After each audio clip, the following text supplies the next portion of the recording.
안녕하세요. 크립토 노마드입니다. 하루하루 이렇게 분위기가 나아지고 있다는 점을 느끼는 것도 참 오랜만인 것 같습니다.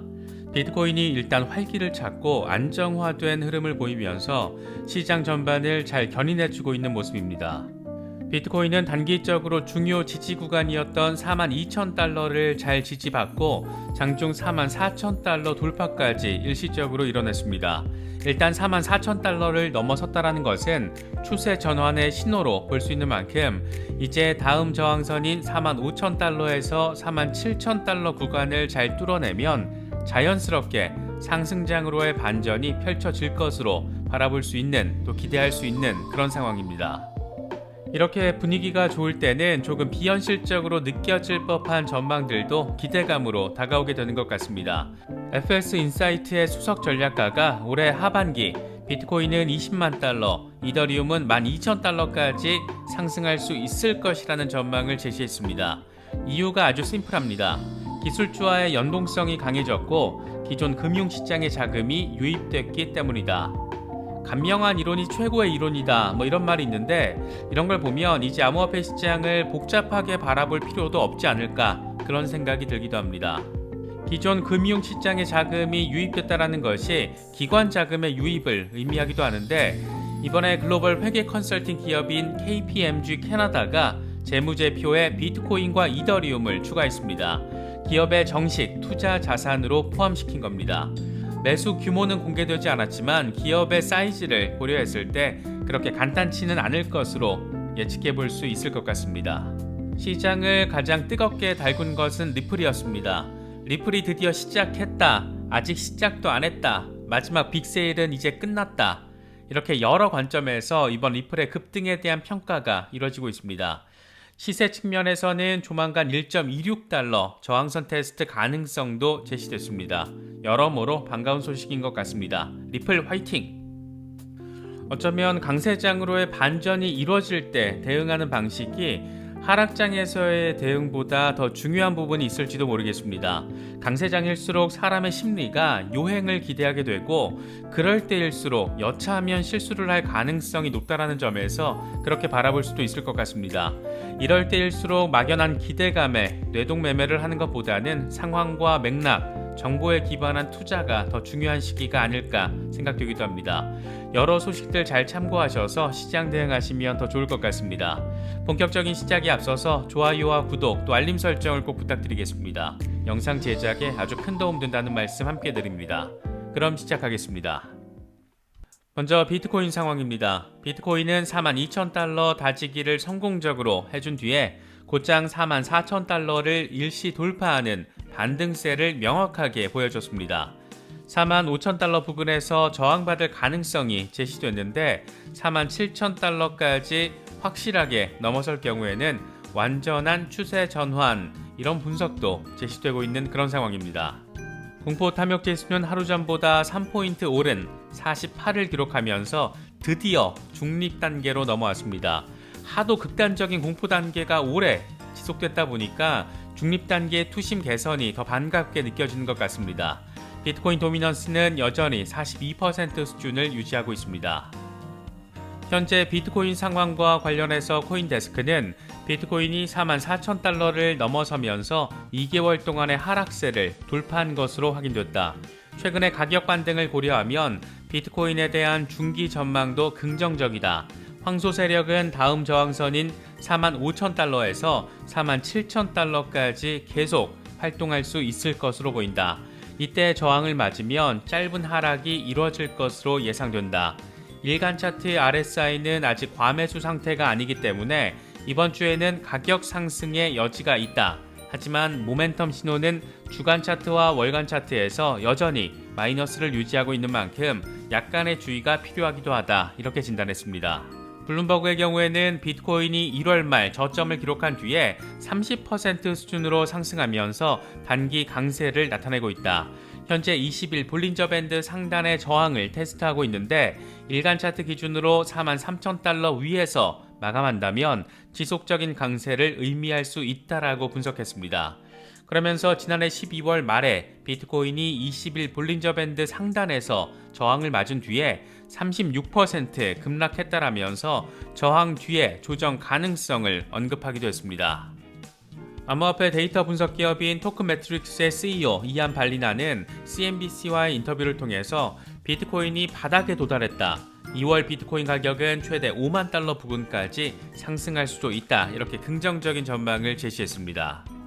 평소 보수적인 가격 전망을 제시해왔던 페어리드 스트래티지스의 KT 스톡튼의 경우에도 이번에는 긍정적인 부분을 좀 더 강조했습니다. 그녀는 비트코인이 50일 이동평균인 42,840달러를 돌파하면서 다음 목표는 47,600달러가 될 것이라고 전망했습니다. 이런 가운데 올해 하반기에 비트코인이 20만 달러, 이더리움이 12,000달러까지 상승할 수 있다라는 전망도 제시됐습니다. FS 인사이트의 수석 전략가 쇼 파렐은 암호화폐가 기술주와의 연동성이 강해졌다. 기존 금융시장 자금이 유입됐기 때문이다. 이렇게 밝히면서 이 같은 전망을 내놨습니다. 이어서 비트코인이 20만 달러에 도달하기 위해서는 지난해와 같은 신규 자금 유입이 필요하다. 그런 기회는 나타날 것이다 라고 설명했습니다. 그러면서 연준이 내일 당장 금리를 4%로 올린다라면 모든 자산이 반토막 나겠지만 지금 상황에서 봤을 때 비트코인과 이더리움은 하락 위험보다는 상승 가능성이 훨씬 높다 이렇게 덧붙였습니다. 발키리가 신청했던 비트코인 채굴 기업 ETF를 미국 SEC가 승인한 것도 호재성 이슈로 작용했습니다. 발키리는 순자산의 80% 이상을 비트코인 채굴과 관련 기업에 투자하고 나머지는 순자산의 상당 부분을 비트코인으로 보유하고 있는 기업에 투자할 것으로 전해졌습니다. 대표적인 비트코인 보유 기업으로는 마이크로스트래티지와 테슬라가 포함됩니다. SEC가 비트코인 현물 ETF에 대한 승인을 차일피일 미루는 가운데 비트코인에 대한 기관 투자 수요가 증가하면서 이렇게 대안 상품이 나오고 있는 것으로도 바라볼 수 있을 것 같습니다. 일단 SEC가 이런 상품에 대해서는 긍정적인 모습을 보이고 있기 때문에 시간이 좀 걸리더라도 결국 글로벌 트렌드를 미국 SEC만 명확하지 않은 이유로 외면하긴 어렵지 않을까 그런 생각이 들기도 합니다. 기관들의 단기적인 투자 분위기도 좋은 것 같습니다. 코인쉐어스의 주간 자금 흐름 보고서를 보면 지난주 ETF를 포함한 암호화폐 투자 상품에 8,500만 달러가 유입된 것으로 나타났습니다. 3주 연속 자금의 순유입입니다. 지난주 비트코인 관련 투자 상품에 7,100만 달러가 유입되면서 12월 초 이후에 최대 규모를 기록했습니다. 반면 이더리움 관련 펀드에서는 850만 달러 자금이 유출된 것으로 나타났는데 이건 9주 연속 자금 유출에 해당합니다. 글로벌 회계 컨설팅 기업인 KPMG 캐나다는 재무제표에 비트코인과 이더리움을 추가했다라고 발표했습니다. KPMG는 암호화 자산은 성숙기에 접어들었다. 이번 투자는 암호화폐 자산과 블록체인 기술의 제도적 채택이 지속적으로 성장하고 자산 포트폴리오의 주요 부분이 될 것이라는 우리의 믿음을 담고 있다라고 투자 배경을 설명했습니다. 정확한 매수 규모는 공개되지 않았지만 제미니 거래소를 통해서 매수한 것으로 알려졌습니다. KPMG는 우리는 강력한 암호화폐 자산에 투자했고 디파이와 NFT, 메타버스 등 전반에 있어서 우리의 역량을 지속적으로 강화할 것이다. 이런 분야에서 많은 성장을 기대하고 있다라고 덧붙였습니다. 이어서 리플 상황 짚어보겠습니다. 리플은 0.8달러 위로 순식간에 올라서 버리면서 시가총액은 390억 달러를 넘어섰습니다. 이에 따라 솔라나를 제치고 에이다 카르다노의 뒤를 바짝 추격하면서 시총 순위 7위를 다시 되찾았습니다. 코인텔레그래프는 이번 리플의 급등 배경에는 아날리사 토레스 판사가 리플 측에 SEC의 이의 제기에 대한 답변을 할 수 있는 권한을 부여해 준 것이 있다라고 꼽았습니다. 그러면서 토레스 판사가 리플 CEO 브래드 갈링하우스의 이메일 등 관련 문서 3개를 공개하라고 명령한 점도 함께 그 배경으로 덧붙였습니다. 문서 공개 이슈는 이미 알려졌던 상황이지만 리플 측의 이의제기 답변 권한이 부여된 것은 이번에 처음 알려진 내용입니다. 이와 관련해 제레미 호건 변호사는 소송이 평결을 위해 한 단계 진전됐다라는 점에서 좋은 상황이라고 평가하기도 했습니다. 대단한 호재라고 보기 어려운 측면도 있지만 이렇게 법원의 작은 움직임에도 XRP 시세가 크게 움직이는 것을 보면 그만큼 소송 이슈로 인해 얼마나 시세가 억눌려 있었는지를 느낄 수 있는 그런 부분이 아닐까 싶습니다. 코인텔레그래프는 특히 20주 지수이동 평균과 50주 지수이동 평균이 아래로 교차하는 데스크로스 발생 가능성에 대해서도 언급했는데 그럼에도 불구하고 이동평균 위에서 마감될 경우에 매도 위험이 제한될 것이고 현재 확장된 상승 모멘텀으로 인해서 XRP 가격이 지금 수준에서 50% 정도 오른 1.26달러 근처에서 다시 저항선 테스트를 할 수도 있다. 이렇게 진단하기도 했습니다. XRP 시세와 관련해서 암호화폐 지갑 서비스 업체인 마인플렉스의 공동 창업자 알렉산더 마마세디코프는 XRP가 증권이라고 주장하는 SEC와의 법적 다툼은 올해 마무리될 것으로 예상된다. 현재 XRP를 매수한다라면 향후 가격 급등에 따른 의미 있는 수익을 기대할 수 있을 것이다. 지금의 추세가 계속된다면 XRP 커뮤니티의 강력한 지원을 통해서 XRP가 0.88달러까지 상승할 수 있을 것이다 라고 전망했습니다. 리플 XRP가 들썩이는 모습을 보이면서 사소한 부분까지도 상당한 의미 부여가 이루어지고 있는 그런 모습입니다. 하필 이런 상황에서 코인베이스가 XRP 출입금이 지연되는 현상이 발생했고 현재 문제를 파악하고 있다 이렇게 공지를 하면서 관심이 집중되고 있습니다.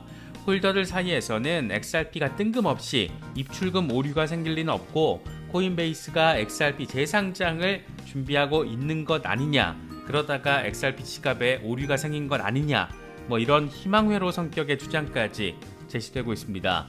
당장 코인베이스 재상장이 덜컥 이뤄지지는 않겠지만 그만큼 홀더들의 기대감이 강력한 부분이라고 볼 수 있습니다. 일단 분위기 자체가 좋다 보니까 리플 아직 시작도 안 했다, 10달러 간다, 100달러 간다, 별별 가격 전망들이 다 나오고 있습니다. 사실 SEC와의 소송만 잘 끝나면 어마어마한 호재들이 잇따라서 대기하고 있기 때문에 이런 기대감이 아주 허풍이다 이렇게 보긴 또 어려운 부분도 분명 존재합니다. 먼저 소송이 우호적으로 끝나면 어느 수준까지든 XRP 시세는 폭발적으로 이루어질 가능성이 상당히 높습니다. 법원의 작은 움직임에도 크게 시세가 반응하는 것을 보면 소송 승리 이렇게 정리가 될 경우에는 난리 날 가능성이 충분히 존재합니다. 여기에 소송 악재만 사라지면 코인베이스 등 글로벌 거래소 재상장은 다음 수준입니다. 가장 상징성을 가진 곳 아마도 코인베이스가 될 가능성이 높습니다. 이후에 리플사는 기업 공개를 진행할 것이기 때문에 리플은 나스닥 상장 기업이 되고 리플 생태계는 더 빠른 속도로 글로벌 모세 혈관을 강화시켜 나갈 겁니다. XRP는 리플과 발맞춰서 시세를 만들어갈 상황이 펼쳐지게 되는 겁니다. 리플이 아직 시작도 안 했다라는 것은 이런 전반적인 예상 가능 로드맵을 기준으로 한다라고 볼 수 있습니다. 다만 모든 것이 우호적으로 진행된다라고 하더라도 단기간에 몇 달 안에 1년 안에 이렇게 펼쳐질 상황이 아니라는 점은 꼭 참고할 필요가 있어 보입니다. 어쨌든 시장 전반에 반전의 기운이 아주 강하게 맴돌고 있다는 점은 반갑게 느껴지는 것 같습니다. 여러 긍정적인 소식들 잘 참고하셔서 시장 대응 잘 하실 수 있으면 좋겠습니다. 이번에 준비한 영상은 여기까지입니다. 영상이 도움이 되셨다면 좋아요와 구독 또 알림 설정을 꼭 부탁드리겠습니다. 영상 제작에 아주 큰 도움 된다는 말씀 함께 드립니다. 언제나 성투하시기를 기원하겠습니다. 시청해주셔서 감사합니다. 지금까지 크립토 노마드였습니다.